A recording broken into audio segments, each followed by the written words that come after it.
Hi class, my name is AJ Halafihi. This presentation is for CET 725. I'm going to give you guys a brief overview of Chapter 5, Tools for Science, kind of give you guys an idea of what the chapter is about, give my input as to what are the 5 most useful apps they discuss in this chapter, and then give you different ways that you can use this in the classroom to increase engagement. Alright, so let's go ahead and get started. Alright, so this first app by iTunes is called Rat Dissection. What this app does is it gives your classroom or your students an opportunity to kind of virtually dissect a rat without actually doing it.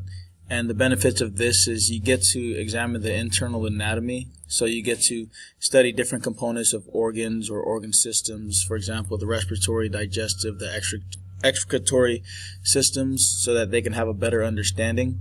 Cool thing about this app is that they have a feature where you can click on the different organs or different organ systems and get more detailed info as to what the system does and its importance.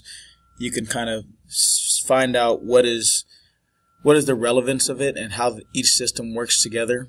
One example of that would be how the cardiovascular system works with the respiratory system, how the blood circulation works to oxygenate different parts of the body, things like that. And you can always relate each organ or organ system back to the human organism as a whole. Another cool thing about this is that, well, it kind of saves waste, so you don't necessarily have to do the actual dissection with the rat. Kind of a 3D figure there. When you click on the different pieces, then it kind of gives you more information, lets you know about energy system, how the digestive system works with food and kind of converts energies and things like that. An Android alternative would be Pig Dissection by Secretsoft Publishing. And what Pig Dissection does is pretty much the same thing as Rat Dissection. It gives you a better understanding of how organs and organ systems work together for survival and things of that nature. And you can definitely help your students better understand how organisms work and how we survive and things of that nature. This would be great for a class project. Another thing that's good about this is it might not necessarily have to be a huge project. They can actually do these rat dissections or look up the rat dissections from home and do homework assignments from that, answer any questions, things like that you would usually only be able to do in the classroom. Alright, so moving forward to the next app. The next app we have is the NASA app. So this app is developed by NASA, and what students can do with this is they study the solar system as well as different celestial bodies. So they can study the planets, the asteroids, comets. So what students would do with this is when they click on different celestial bodies, they can get detailed and student-friendly info, so it's not necessarily jargon or things that they wouldn't be able to understand. It simplifies it to the level that you would be teaching it, K through 12. And they also have a feature where you can view images and view videos that from the NASA company, and they give you up-to-date info on the current missions, countdown clocks, and different launch information, things like that. I think this would be a great opportunity to explore other career options. So if a student is interested in the solar system or interested in space, if they want to be an astronaut, which many kids do, I think this would be a great way to introduce them to studying space and studying the planets in the solar system and things of that nature. An Android alternative to this would be Rocket Science by NASA. Actually, NASA does have this app available on Android, and they also have another app called Rocket Science. And what that does is pretty much studies similar things, like it gives you launch information, gives you information on missions and things of that nature. Alright, so moving forward, this is another solar system based app. This app is similar to NASA. It's called SolarWalk. And the cool thing about this app is that it gives you a 3D simulation of what our solar system looks like. And just like the NASA apps, it gives you information on different stars and constellation satellites. You can study the different celestial bodies as well. cool thing about this is it's a great feature for touring and examining our solar system, and again, it gives you basic facts on the different celestial bodies. Cool feature that they have on this is that you can actually point your device at the sky and you can study the stars and things just by doing that. They also have an interactive movie feature, and what that movie feature does is that it depicts the size comparison. This app here is a great app for learning about the different moons surrounding the planets.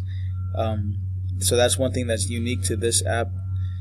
And what they do is they kind of give you size comparisons of moons and stars, different planet size comparisons.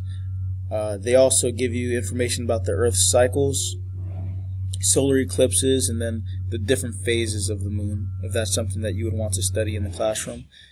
This is great for, again, class projects. I remember when I was in, I believe it was 3rd grade, we had to develop solar systems and show the different layers of the Earth, and then, you know, put the moon around it, and we have all 9 planets, even though they kind of excluded one since then. But I think this is a great way to just study the solar system, and again, give our students another opportunity and kind of introduce them to different professions that they might be interested in. An Android alternative would be Solar System Explorer 3D for Android, and what that would do is pretty much the same thing, is give you an opportunity to tour and examine the solar system in 3 dimensions, and anytime you click on things, they can give you more information on satellites and give you more information on the planet. Whatever you want to know, they'll have it. Alright, so another interesting app in this chapter is an app by Al Gore, which is Our Choice. So what this is it's an interactive ebook. So I know most of you are familiar with ebooks, but this ebook is kind of next level. And what it's about is the climate crisis. It gives you information on the ecosystem, the environment, how to conserve energy and different resources that you can go if you're interested in this cause. And what this ebook offers that's different is that it gives you different animations and infographics, and it's interactive, whereas you can click on the animations or you can click on the infographics and expand it to really study it. It offers different videos and different images. For example, if you have an image of a cause that's, you know, related to the ecosystem, if you click on the image, it's actually linked to a map that lets you know where it's happening in the world. For example, if it's something that's close to home or something that's halfway across the world, it'll give you information on that. And what that does is it really lets your students know that these things aren't really that far removed from their own situations, and they can kind of relate it better to their personal lives, which it'll make it hit closer to home, so that, you know, they can really understand how these things actually impact them. I think a lot of times when we see things about the environment, or we see things about energy conservation, it doesn't really hit home because we can't really relate on how it immediately affects us. So I think this ebook does a great job at that.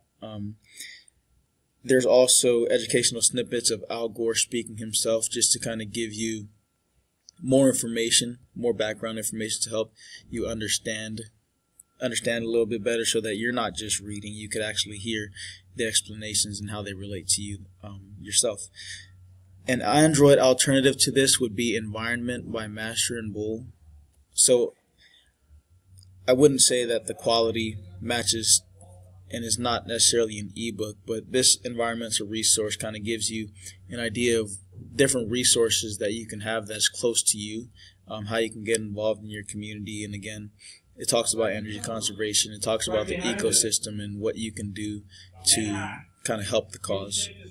I think that this ebook is a great thing to study, is a great book to have if you're studying the ecosystem, if you're studying the atmosphere, and if you want to really engage your students and kind of take more of a proactive approach instead of just learning about it, actually doing something about it. So I think this would be great for a class project, and then I'd say you probably do homework assignments from it as well, assign readings, and just like any other assignment. Alright, so the last app that I want to talk about is iThoughts HD for Apple, and this is not necessarily a science-based app, more of an education-based app that you can pretty much use for any part of your class, for any chapter. And what this is a mind mapping tool, really great for graphical organization, kind of like the brainstorming concept in traditional classrooms where you would just draw ideas and connect ideas to one another to really get a better understanding of things. The cool thing about this app is that you can add images and add graphics straight from your device, and so it helps you draw better connections, probably be a bit more interesting, more engaging for other students to look at and to learn how things connect together and how they interrelate. I think that this app, something like this, can really replace worksheets.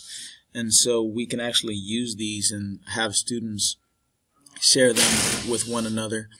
I think it's important, if there's anything that you take away from this presentation, I think it's important to really empower the students to create one, and then really encourage them to relate things back to their own personal experiences, relate it close to home, so that one, they have a better understanding, and then two, it really helps them personalize.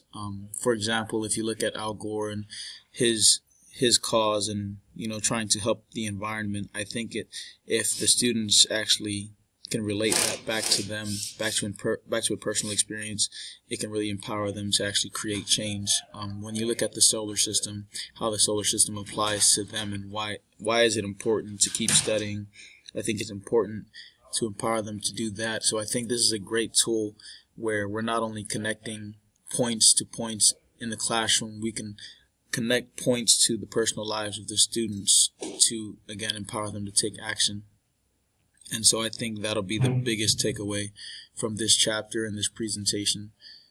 An Android alternative to that would be MindMeister by Meister Labs, and that'll be good for Android devices, and it does similar things. There's a lot of mind mapping tools out there that are very useful that I've used for class, and MindMeister, it allows you to draw those connections as well, and you can add images, you can add videos, and I think the most important thing, or another important thing that you can do with this app, is actually share it. Students can share it with the teacher, you can share it with different students, so that you're not only connecting it to a personal experience, but you're also getting to see how other people can connect it to their personal experience. And so that's the last app that I would like to discuss in this chapter. And so those are my 5 apps for chapter 5, and the ones that I think are the most important. And thanks for listening.